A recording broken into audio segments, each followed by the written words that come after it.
Welcome to Life in the Music Business, a master class with Professor Pooch and your host, BACEFACE. Hey, everybody. Welcome back to Life in the Music Business with Professor Pooch. Pooch, how you doing tonight? I'm doing fine, but I have a very unhappy cat downstairs. If you see, I guess I'll point the right direction. Yeah, down the stairs there. This is a whole separate floor. And I have to lock her out because otherwise she's in one of them, meow, meow, meow, meow, and it's just, and you hear her scratching at the door, but she can't open it. See, I just pulled it shut. Usually I kind of just close it a little bit. The thing is, see, the thing with cats, see, people own dogs. Cats own people. It's like somebody put it, I like that. Cats have staff. They have their own staff. Yeah, they just, he just walks over, he'll come up to me, meow, meow, meow, and try leading me, come on, follow me. I want that kind of food, not the food you gave me, They're really a trip. Yeah, they're funny. So have you seen everything that's been going on with Kanye West on Twitter? I mean, I feel it's a great place to start. He's out there trying to get himself out of a crazy deal right now.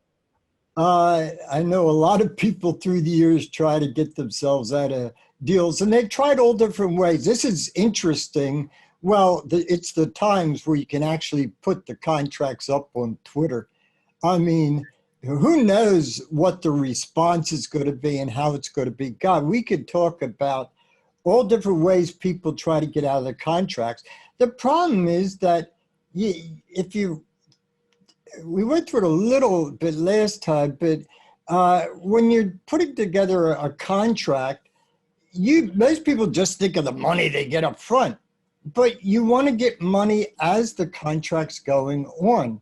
And it's like in football. I see it a lot of times. They say, well, this tight end sees this other tight end making way more money, and this tight end has better records, and stuff.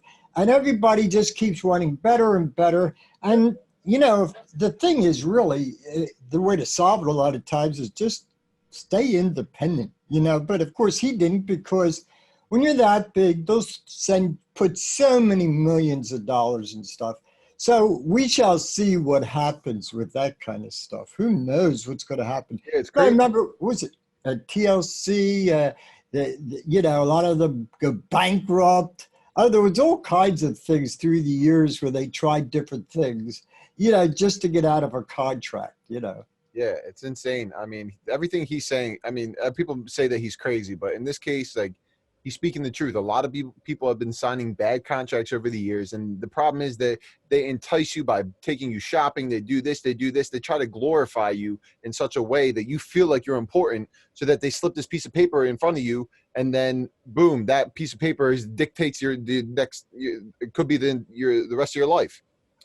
Believe me, the worst words the words I really hate to hear the most are, Pooch, get me out of this contract. And I get it all the time.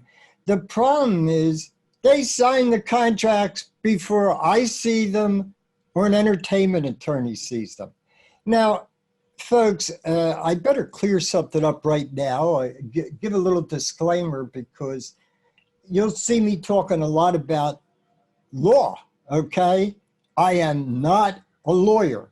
I know the music industry inside and out, and I know entertainment law inside and out, but I'm not a lawyer, okay? I've taught a bunch of lawyers and taught a bunch of other people who just want to learn entertainment law. I taught at the Art Institute of Philadelphia for 13 years, and I developed their entertainment law class, and I taught it. And lawyers hire me to do contracts that they don't want to handle, okay? But I'm not a lawyer. The difference is I can't go into a court of law and sue somebody and stuff like that. So what happens when people bring these contracts to me, I could try to get them out of it. And what it usually means is I go through the contract. They have to pay me to go through the contract. I hate negotiating, like this kinds of stuff. I have to go through the contract and see if there are any loopholes to get them out of it. but I can only step so far. There's certain words I can't use. I could send them a quote unquote threatening letter, and usually I have enough proof to get them out of it. And sometimes you can plan the proof beforehand, and we're going to get into escape clauses, which is very important. But I remember this one contract. Well, the point is this happens a lot, but there was one big one that was funny like this. It happens a lot where I always ask a person, like if it's a manager wanting to sign them or something, I ask, what did they say they were going to do for you? And then they'll tell me all these things. And then I look to see if there's anything even remotely like it in the contract. And if it isn't, I put it in. Yeah. Hey, you said you were going to do this. I put it in. And it's made it real easy for me to get people out of contracts that didn't turn out well. Yeah. But that makes sense. So, I mean, just to be preventative and make sure that you have somebody read the contract before you sign it. Just because it's enticing at that moment, if something's too good to be true, you have to think about it and say, I need time. Well, there's a lot of things to think about when, excuse me, when you're reading any type of contract. I always tell people, read it really slow, because a lot of times you get contracts from people and companies that it's in this lawyerese language. I call it Middle English. I think other people do too. But it's meant to be really stupefying. It drives you crazy. And you just got to see when you read something, could it mean more than one thing? And you're going to find out most contracts, let's say I'm a manager and BACEFACE, I'm offering you a contract. Well, it's common sense that, I'm going to look out for me. But the point is, you got to look out for you. Now, people know me. I like to be fair on both sides. But let's just say that, okay? And there's nothing wrong with looking out for yourself. And there's nothing wrong with you looking out for yourself. And the idea is to make it so. The problem is with most contracts, let's say I gave you a contract, or anybody, a record company, it doesn't matter what kind of contract it is. It's always going to have what you're going to do, but it doesn't say what they have to do. You know what I mean? So it's going to say, BACEFACE, you're going to have to do this, and you're going to have to follow this, and you're going to give me this, and you're going to do this. And well, wait a minute, what are you going to do for me, the artist or whatever, Yeah, it's a big deal. Very, very big deal. I mean, you got to make sure that you cover all bases to be able to make sure that you're actually getting something fair out of the deal, and if the person's not willing to let you go and seek counsel to be able to make sure that everything's proper, I mean, then that's the wrong person for you. A lot of people try to pull the sheet right over your eyes, and you got to be able there's no doubt about that. I mean, there's still too much of, here's the contract, read it, sign it or leave, And the point is not only something wrong with the contract, there's something wrong with the person who gave you the contract. And I always love when people say, hey, Pooch, but it's only one page. Well, I'll guarantee you, I have a lot of bets going on with people, and they get one pagers. I said, I will bet you lunch that I'm going to find stuff missing. Okay. Remember, it's not always just what's in a contract that can hurt you. You'll hear me repeating this on many episodes. It's not always what's in a contract that can hurt you. It's what could be left out of the contract. And we're going to discuss some of those things today. I have a strange feeling. There are certain things to be left out of a contract that are left out of contract that, if inserted correctly, can save your ass. It's real simple language. You know what I mean? That's the funny part, is like how you said Middle English. Like, before I met you, I've always known contracts to be confusing and that type of stuff. And just one example for people to understand how crazy this could be. Like, the contract doesn't blatantly say forever, or we own you forever and there's nothing you can do about it. It says in perpetuity. And it sounds like the proper word, and you think, wow, this is something that resonates with me. But then you look at it's a shame the contracts a lot of contracts you get, You either need to have a thesaurus, a dictionary, or be a mind reader trying to figure out what's really going on. But they'll use all kinds of things. We'll get into some point like cross collateralization. And they'll say, what the heck is that? And that's robbing Peter to pay Paul. They'll take money out of your publishing money, to pay for the recording costs you still owe. That's taking money from a profitable source and putting it to the non-profitable. But they're not going to say cross-collateralization. Of course not. They're going to say they can take money from all sources. Okay, any and all sources. And you might not know what they are. Of course. That's where they get you. They get you. All right. Well, let's talk about the main preventative one. This should be in every contract that lasts for a period of time or holds a certain amount of product or projects you're working on and stuff. If it's going to last a period of time, especially if it's exclusive, that means they're the only one that can do anything. Like a signing with a manager is exclusive. Okay, they're going to want you exclusively. It'll say in the contract, you're not allowed, well, I'm telling you in English, but you're not allowed to talk to anybody else. Now you can always put in, well, my lawyer can see it, and they can't argue with that. Okay. With me, people say, well, my legal beagle, being a pooch, what else could I be? I'm a legal rep. I'm not a lawyer, so I'm a legal beagle. Yeah, that's cool. Yeah, that's fun. But the biggest thing, the most important thing that should be in every contract is a means of escape. Mm. Now, it's not going to be there normally. You're going to have it put in. And what is an escape clause? And it's got to be in the beginning. You can't say after you've already signed it that no way that's going to happen. So that's where you come to me or an entertainment attorney. So the thing is that an escape clause has 3 important parts. Okay. Now, the first is a goal, and not just a goal that has to be reached. A very specific goal must be reached when which did use artist and a manager. It's simple to the beginning. Okay. And a specific goal that has to be reached. That's point 1. And we'll discuss what that could be. Point 2, it's got to be reached in a specific period of time. And if that specific goal is not reached in a specific period of time, step 3, you're out of the contract. That's why it's a means of escape. It's just super important. Now, I'll give you examples, but see, it used to be real easy. Before 2000, it was simple. The escape clause would be something like, well, if the manager doesn't get you signed to a major label within 18 months, you can be out of the contract. And things like that. But what'll happen is,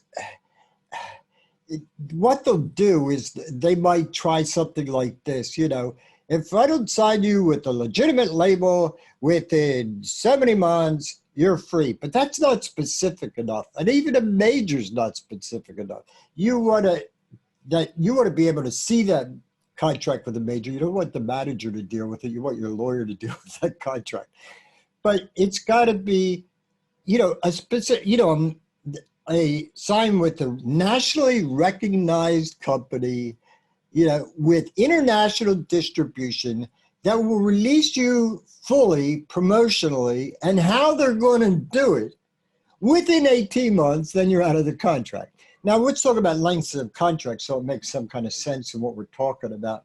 A lot of managers' contracts are up to 5 years. Oh, if you ever see, it could be extended, and it could be, and sometimes some contracts have no ending, and you can't have that, okay? Or you can sign in California personal contracts like that. In California, you're not allowed by law to last more than 7 years. Or you should see the fights between they say, oh no, it was signed in New York, not California, and they'll fight up and back for that for 6 months. Which court of law are we going to use? That kind of stuff. Okay, well, typical management contract is like 5 years, and then it'll say it can be extended, maybe a period, extended another period. And uh, the way I usually normally write it is I make it 3 years with ongoing 1 year options, but both sides have to agree to that. If either side wants to pull out, it's over. But 3 years could be a long time in somebody's career, especially if they're young and they're ready to go and stuff like that. So let's make, instead of 3 years, which is 36 months, the normal thing for escape clause is a year to 18 months. Well, nowadays, like I say, in the old days, you want the major label, but nowadays, a lot of people don't want to go with the major label, and it takes a good bit of time to get with the major label. You have to see, well, there's a lot of buzz, a lot of streams, a lot of YouTube views, et cetera, Instagram followers, all that kinds of stuff. So you got to solve that problem. But the goal could be anything. A lot of times what I'll do with my clients is we make it that they have to make a certain amount of money. Like after a year, and you can have an ongoing escape clause. If after a year that you have not brought in $100,000, I'm using this as an example, you can get out of the contract. But if it passes 100,000, and if you don't make 250,000 the next year, you can get out of the contract. And you can keep it going, higher and higher numbers and stuff like that. Just remember the amounts of money could be, bringing it in, but it should be actually received and retained by the artist, because after everybody takes their pieces, but you come up and you work out the wording and stuff like that. But it's got to be reached at a specific period of time. It could be any goal. It could be placing 3 songs with a major artist. It could be 5 songs are picked up by a movie or a video game. I mean, it's whatever goals you mutually agree to, but it's not going to be in your contract until you put it in beforehand. Now, how do you deal with situations where a label is involved and there are extra fees in the contract that stop or like inhibit an artist from actually recouping the money that was spent on them? What's really funny is if you ever see one of those contracts, it's a paragraph long of everything they can take out. But sometimes it's the artist's fault, because let's say they want to go to Germany and record there, okay? And now people forget, well, you got to live in a hotel. You got to eat every day. How many people are going with you? You don't want to take an entourage. You don't want to support half the world. And we'll get into the difference between having a team and having a posse, okay? So, the posse, what have they done for you lately? Just to bring your friends along. Remember, you're paying everything. And if the record company agrees to this, believe me, it's going to come out of your money before you ever see a dime. And then the cost of a studio. That's why, like we said in the last, an episode ago or so, you just want a studio that you're comfortable in and can give you what you need. You don't need to be in the fanciest, ritziest, because the record company is going to want that money back. Of course. And they're going to come up with anything on additional to that to be able, they're basically going to nickel and dime you to make sure that you cannot recoup that and you cannot get out of that contract. That's what a lot of people are doing now. Of course, that's why they have their lawyers, and you should have your lawyer talk with their lawyer. That's the way that's usually handled, so there's no animosity between the artist and the label. You have the lawyers. You can play the bad guy. I play the bad guy for a lot of people, and I have somebody play the bad guy for me when I'm doing artistic stuff. You need a bad guy. That way, picture like working, say I'm working with you as a producer, BACEFACE, you're my producer, and we're fighting over a contract, and then we got to peacefully make music. Believe me, I can tell you stories on that stuff where there was, it just hung over with, producers and the studio and stuff. Oh my God, things like that. And then it was the mood of the studio changed because the producer didn't think he got all he wanted. And the studio didn't think he got all he wanted, and the artist didn't get all he wanted, or whatever, Yeah, it gets real sticky. That's why you said, just like you said, you need somebody there to represent you. You cannot represent yourself. Yeah, no, you can't and shouldn't unless, I mean, look, I know entertainment law and the music industry inside and out, but I'm not stupid enough to represent myself. Okay, it's funny because I've been in situations like and I'd say to my attorney, who's a friend and a former student of mine and stuff, so I trust him totally. It's funny. All of a sudden, I can represent half the world, but I can't represent myself. I look at the contracts and go, I'm the artist. Oh, what do I do? Seriously, it actually has happened to me. I say, Ash, please handle this for me, okay? Charge me, whatever, I can't think clearly. Because you get too emotionally involved. Yeah. And like they say, a person who represents themselves as a fool for a client. That's an old saying, but a lawyer who represents himself as a fool for a client, something like that. Yeah. But all right, let's talk about other kinds of escape clauses. Cool. Let's say, all right, you're a songwriter and a publishing company wants to publish all your songs. Okay. Cool. Now, the point is, if the publishing company is giving you a great contract with a ton of money and it's well known and you've seen a lot of success, I don't know about signing. Otherwise, I don't know about signing with any company I'm not sure of. So instead of exclusive, why not make it per song? And give them like 3 songs, an escape clause within it. By the way, escape clause in a songwriting publishing is usually called a reversion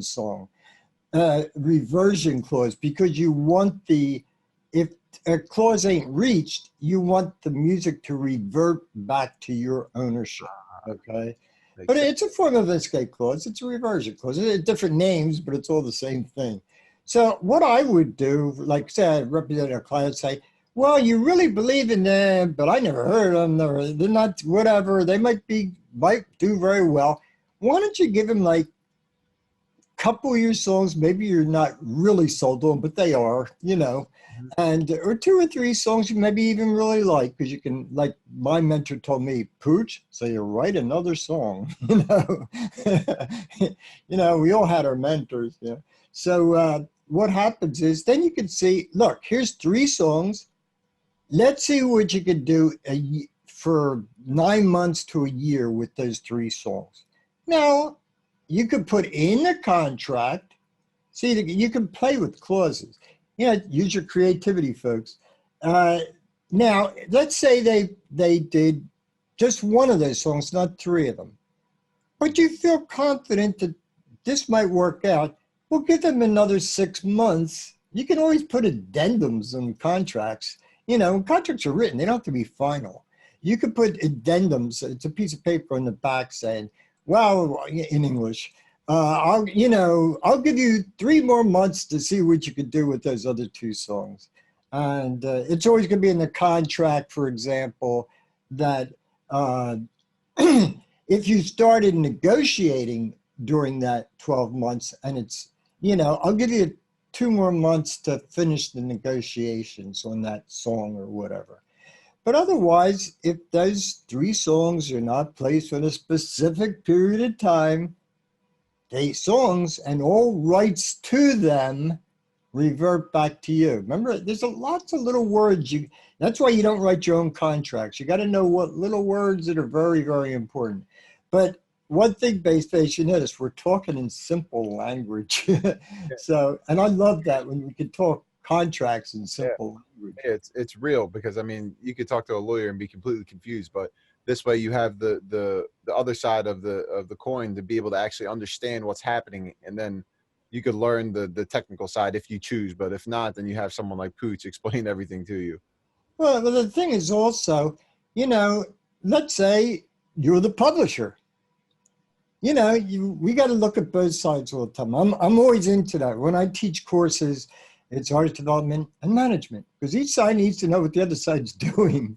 Yeah. And with publisher, they got to know even what a good song really is and whether it's really marketable or you just like it. I mean, there's a lot of songs I love. I know I've written, I love, that are not marketable. In other words, marketable just means somebody will buy them. I'm sure somebody's going to buy them, or I could place in a movie or something.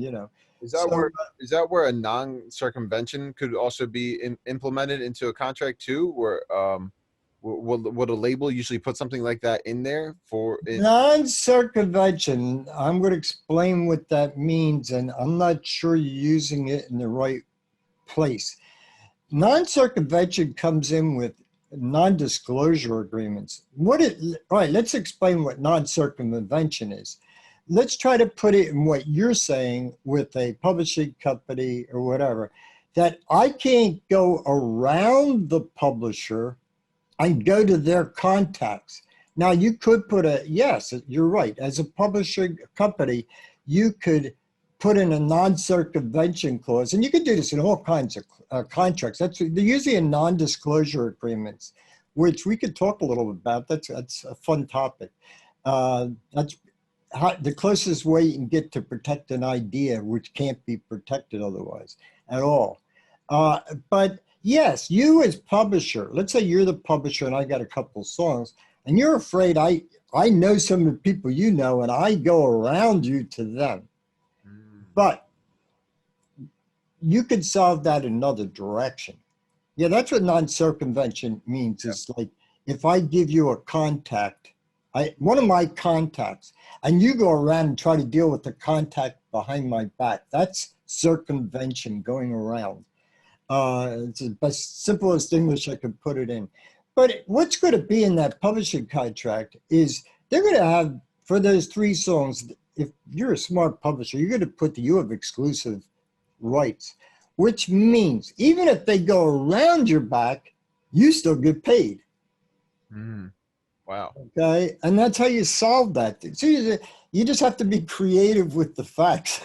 That's how I handle negotiations. I figured the reason I brought up the non-circumvention is because I know that when you're dealing with somebody exclusively, you can't go around them and stuff. So I didn't know if it was like the non-circumvention was kind of included into it, or if it was something that was kind of implied.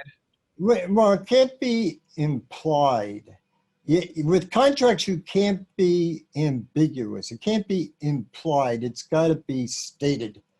But you brought up a good point. But we're just going to, if I was representing you, let them go around. You're still going to get paid. Let them do the work. Make sure that you're going to get paid is what the answer is. But yeah, but these. All these different kinds of contracts, you need an escape, ways out of it in case the person isn't doing the job. A record company. I'll give you great examples of a record company. People say, wow, I'm going to, their major label wants to sign me. I'm going to give you a fact that's going to blow your mind. 98%, 98, I'm not highballing it. 98% of the artists that sign with a major label you will never hear about. Wow. Is it because they buy them up and they put them on the shelf? Yeah. See, there's nothing in a record company contract, unless we put an escape clause in, there's nothing in a contract, a record company contract, that they ever have to release any of your recordings. True story, I don't think I told it here yet, about the girl. It was a girl-fronted group. I'm not going to name the name because it's embarrassing to the whole situation. But they had this group on hold for 2 years. Oh, man. And she literally got so pissed. She went to the president, it's a true story, went to the president of the record company, stood on his desk, pulled down her underpants and peed all over his desk and said, this is what I think of you. Oh my Lord. That's a true story. And it gets more into that and more. I'm not going to go into the whole thing. But there's nothing in a contract that ever says they have to release anything. It'll say they have the right to release or choose not to release. Read the contract carefully. It's always going to say that. because you might give them stuff that they don't think is commercial, even though they've been proven wrong. I could name you album after album that they were almost forced by outside people because the record company didn't believe it. Oh, with Marvin Gaye, I mean, a lot of major Redheaded Stranger by Willie Nelson, Marvin Gaye's What's Going On When He, because, oh, he's going to change his genre, he's going to get into protest and things like that and stuff. Some of his best work. Huh? That's some of his best work. And yeah, well, Smokey Robinson, who had a lot to say in that company, he was like some senior vice president, besides writing all the songs for a lot of people. But he said, you got to put it out, you got to put it out, and it was a monster. Redheaded Stranger was recorded in like 24 hours, and people would just show up and play a couple notes. It was the barest piece of music, and it was the first country album to sell 1 million albums. They didn't want to put it out. I mean, you know, it's a lot of times. The point is, you're going to see in a contract that, you know, upon delivery, you have 9 months and stuff. But delivery, if you look at page 42, it's usually back, you'll see a capital D. When you see a capital letter, there better be a definition for it. You know, just the word delivery. Why capitalize delivery? Well, delivery to the record companies means acceptable to them. So just because you, quote unquote, handed it to them, thinking you delivered it to them, if they don't accept it, that they don't, maybe they don't like it for whatever reason, or they're too into pushing other people, or sometimes they're just trying to hide you. There have been major labels and major companies that film, all kinds of stuff, where they sign somebody just so somebody else won't. Jesus.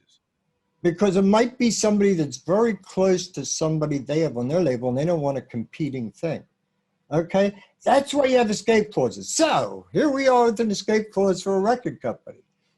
If you do not release internationally, full scope, with a full promotional campaign, and you put every specific you could think of in there, within 9 months upon me handing you this recording, or delivered within a, you know, you have to choose within 1 month whether it is delivered or not. And if you're not going to release it, we're free. Wow. So you gotta have, these are different forms of escape routes. You need a way out.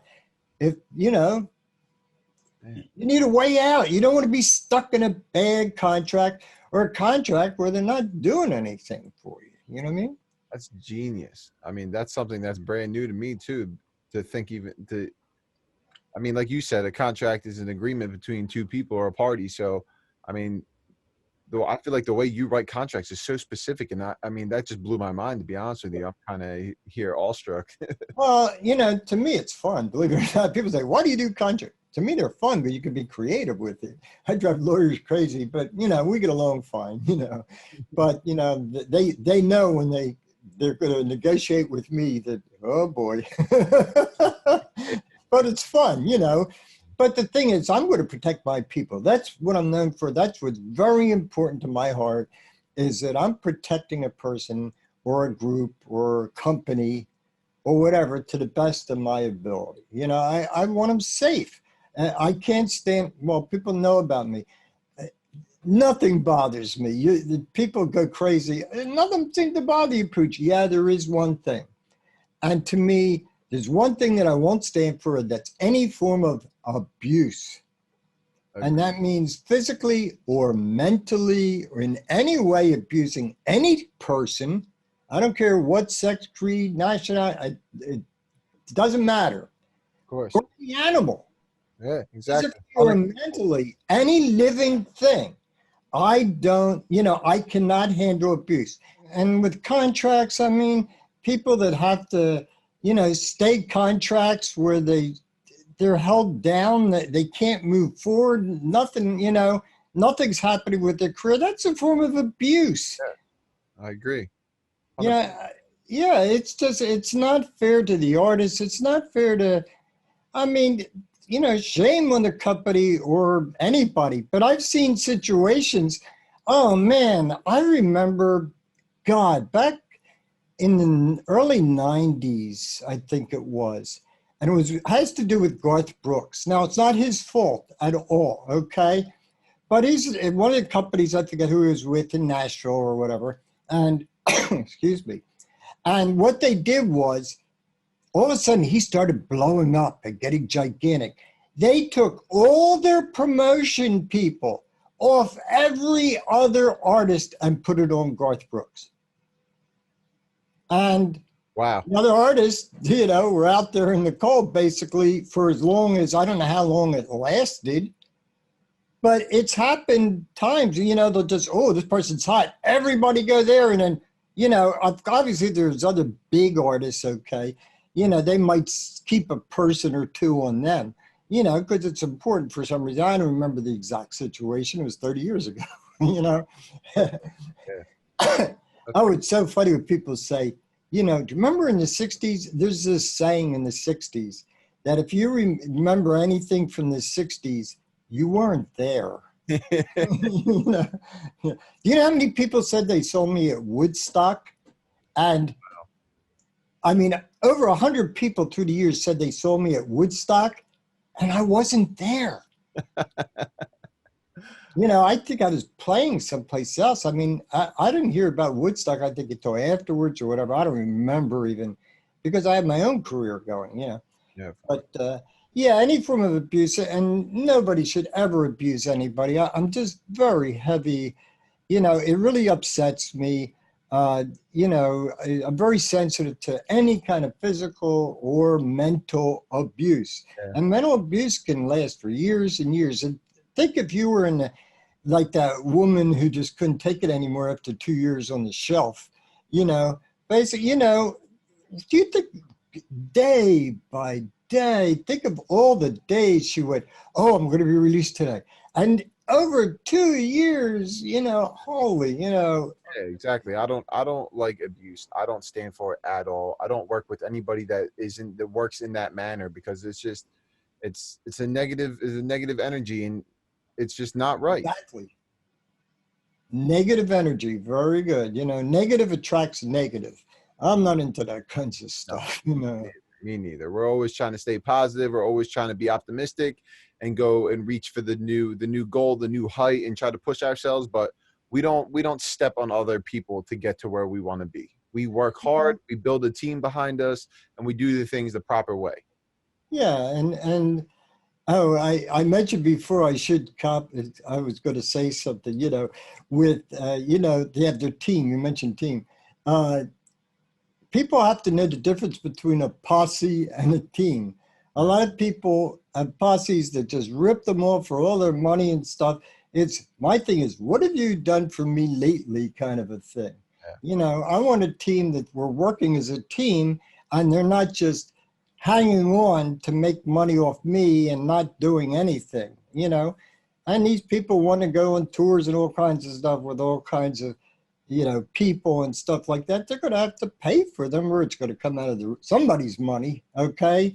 And you might have to recoup it, even if it's not your money. You're going to have to pay back whomever put out the money.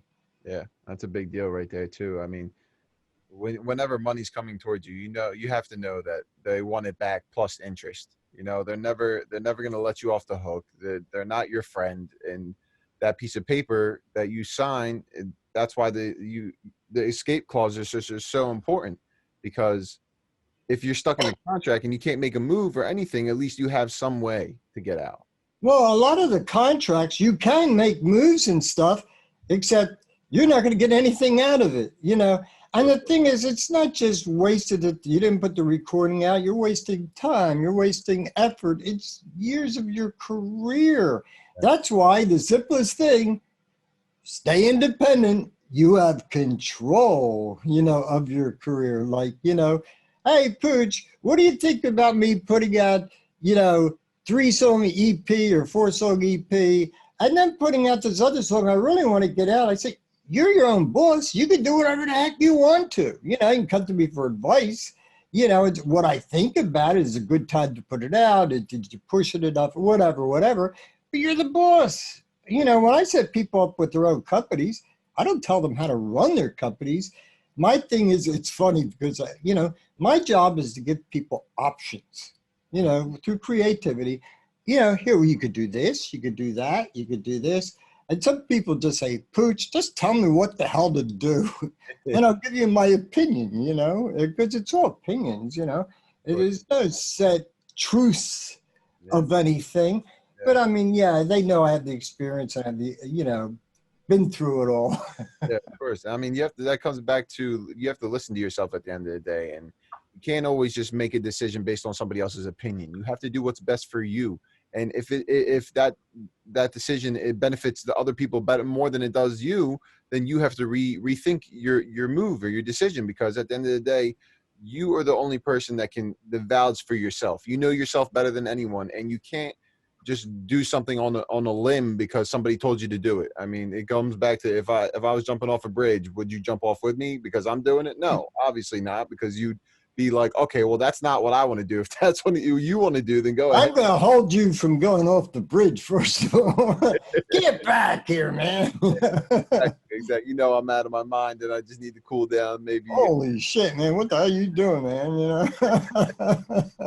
Yeah, that's funny, but yeah, it's well, yeah. I mean, some people, there's been way too many suicides in the music industry and other things because, if we're creative people, we're also emotional people, and we have these other things, and stuff. But look, even when I give somebody options, I don't say you have to make a decision this second. I say, look, you have these options here. I'll give you what I think, but think about it for a couple of days. But I don't always totally agree with you with the point of you'll know what's best for you, because sometimes you don't. Yeah. Sometimes I need people to tell me, Pooch, like their biggest thing with me is you can't be in 5 places at once, Pooch. You can't do 5 things at once, Pooch, and, I really, oh yeah, I'm trying to do too many things, kind of things, but, hey, it's fun. But it's good to have somebody looking out for you. Just make sure they're looking out for you in your best interest. Yeah, exactly. And I mean, that's a big deal too. But I mean, the way I meant it was more about just you can feel energy. You can feel the vibe. You can tell if something isn't adding up for you. You know what I mean? You can't just do something to just do it. That's kind of what my premise was behind. Yeah, no, I agree with you. A lot of times though, I tell people, trust your gut. Yeah. There's a chapter in my book called Goals, Who Are You and What Are You About? And it's to try these different goals on for size. And what's that that really quick thought that comes to you, that perception, like say, what do you think about going on tour? Now, did your gut say, oh, I don't want to go on tour? Or, wow, yeah. I mean, trust your gut. Your gut knows. Believe it or not, you got brains down there. You have brains, believe it or not, as people eventually will learn, you have brains up here, but you also have brains in your heart, and you also have brains just below your belly. I'm not going to go into the whole, it's all scientific stuff and all kinds of things, but there's that gut feeling, and that's where a lot of your energy is. I mean, I study Qigong, and it's a form of martial arts. It's more of a closer to really yoga. I mean, I used to do jujitsu, but you reach an age, you only can hit the floor so many times, I gave in to my age on that, okay? But yeah, but you study and you learn about these different things where chi is, which is energy and stuff like that. But yeah, I mean, trust your gut a lot of times. It's right. Yeah, exactly. I mean, I've gotten myself out of situations sometimes, like, where I felt something like going on some type of car ride or something was going to get me in trouble. And I basically just trusted my gut, stayed back, and ended up working out in my favor. So sometimes you just get that instinctual thought of, wait a second, rethink this. And that's important to pay attention to too.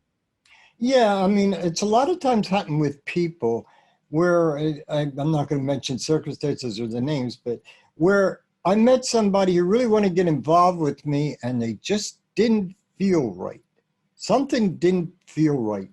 It just, something told me no. And I'm glad I didn't. Okay.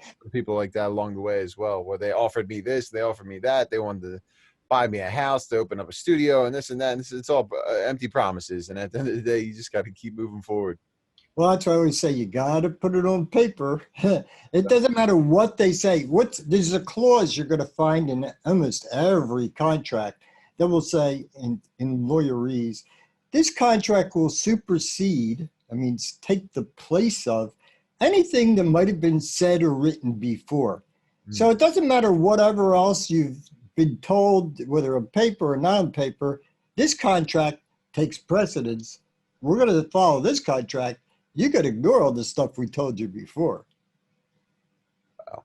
So we let it back into the contracts, but I think we've reached the end of our period of the show, this particular episode. Perfect. You know the way, Pooch. Tune in for the next episode, everybody. Bye-bye. Hey, guys. Thanks for watching. Tune in for the next episode.